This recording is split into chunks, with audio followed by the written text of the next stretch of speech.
ಹಿರೀಕರು ಒಂದ್ ಗಾದಿ ಮಾತು ಹೇಳಿದಾರೆ, ಎತ್ತರಿಗೆ ಹೆಗ್ಣ ಮುದ್ದು ಅನ್ನಂಗೆ ನಾವ್ ಯಾವ ಸಿಟಿಗೆ ಹೋಗಿ ಸೆಟ್ಲ್ ಆದ್ರೂ ಆದ್ರೆ ನಾವು ಊಟ ಬೆಳೆದಂತ ಒಂದು ಊರ್ ಇರ್ತದಲ್ಲ, ಅಂದ್ರೆ ನಮ್ಮ ಗ್ರಾಮೀಣ ಭಾಗದ ಹಳ್ಳಿಗಳು ಇರ್ತಾವಲ್ಲ, ಆ ಊರ್ಗ್ ಹೋಗಿ ನಮ್ಮ ಹುಡುಗರ ಜೊತೆ ಸೇರ್ಕೊಂಡು ಕ್ರಿಕೆಟ್ ಆಡೋದೇ ಒಂದ್ ಮಜಾರಿ. ಇದು ನಮ್ಮೂರು. ಆಕ್ಚುಲಿ ನಮ್ಮೂರಲ್ಲಿ ಕ್ರಿಕೆಟ್ ಸ್ಟೇಡಿಯಂ ಎಲ್ಲ ಇಲ್ಲ, ಅದಕ್ಕಾಗಿ ರಾಗಿ ಹೊಲನ ಮಟ್ಟ ಮಾಡ್ಕೊಂಡು ನಾವು ಕ್ರಿಕೆಟ್ ಆಡ್ತಾ ಇದೀವಿ. ಇನ್ನೇನು ಅಂದ್ರೆ ಸಂಕ್ರಾಂತಿ ಹಬ್ಬದ ಪ್ರಯುಕ್ತ ಟೂರ್ನಿಮೆಂಟ್ ಇದೆ, ನಮ್ಮ ಹುಡುಗರು ಆಲೆ ಕ್ರಿಕೆಟ್ ಸ್ಟಾರ್ಟ್ ಮಾಡಿದ್ದಾರೆ. ಅವ್ ಯಾವ ಸಿಟಿಗೆ ಹೋಗಿ ಸೆಟ್ಲ್ ಆದ್ರೂ ಆದ್ರೆ ನಾವು ಚಿಕ್ಕದಲ್ಲಿ ಬೆಳೆದಂತ ಚಡ್ಡಿ ದೋಸ್ಗಳ ಜೊತೆ ಹೋಗಿ ಆಟ ಆಡೋ ಒಂದು ಖುಷಿನೇ ಬೇರೆ.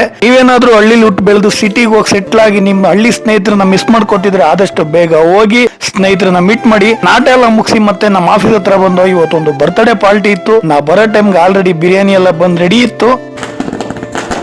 ಬಿರಿಯಾನಿ ಏನಕ್ಕೆ ಅಂತೀರಾ? ನೋಡಿ, ಫಾರ್ಚುನರ್ ನಡೀತಾರಲ್ಲ, ಇವರೇ ನಮ್ಮ ಸ್ನೇಹಿತರದ್ದು ಇವತ್ತು ಹುಟ್ಟುಹಬ್ಬ. ನೀವು ಒಂದು ವಿಷಯ ತಿಳಿಸ್ಬಿಡಿ ನೋಡಿರೋರು. ಸ್ನೇಹಿತರು ಹುಟ್ಟುಹಬ್ಬ ಗ್ರ್ಯಾಂಡ್ ಆಗಿ ನಡೀತು. ಅದ್ರಲ್ಲಿ ನಮ್ಮ ಆಫೀಸಲ್ಲಿ ಬರ್ತ್ಡೇ ಮಾಡಿದ್ಮೇಲೆ ಅದು ಗ್ರ್ಯಾಂಡ್ ಆಗಿ ಇದ್ದೇ ಇರ್ತದೆ ಯಾವಾಗ್ಲೂ. ಸ್ನೇಹಿತರುಗಳೆಲ್ಲ ಬಹಳ ಸಖತ್ತಾಗಿ ಬರ್ಡೇ ಮಾಡ್ತಾರೆ ಪ್ರತಿಯೊಬ್ಬರದು. ಇಲ್ಲಿ ಬಿರಿಯಾನಿ ಅಂತೂ ತುಂಬಾ ಚೆನ್ನಾಗಿತ್ತು. ಊಟ ಮುಗಿಸಿ ಅಲ್ಲಿ ಫೋಟೋಸ್ ತೆಗೆಸ್ಕೊಂಡು ಅಲ್ಲಿ ನನ್ನ ಹೊರಟು. ಏನೇ ಹೇಳ್ರಿ, ಜಗತ್ತಲ್ಲಿ ಸ್ನೇಹಿತರಿಲ್ಲದ ಜೀವನ ಶೂನ್ಯ. ಜೊತೆಲಿರುವ ಸ್ನೇಹಿತರನ್ನ ಯಾವತ್ತೂ ಯಾರು ಕಳ್ಕೋಬೇಡಿ. ಈ ವಿಡಿಯೋ ನೋಡಿದ ಎಲ್ಲರಿಗೂ ಧನ್ಯವಾದಗಳು. ಬೈ ಬಾಯ್.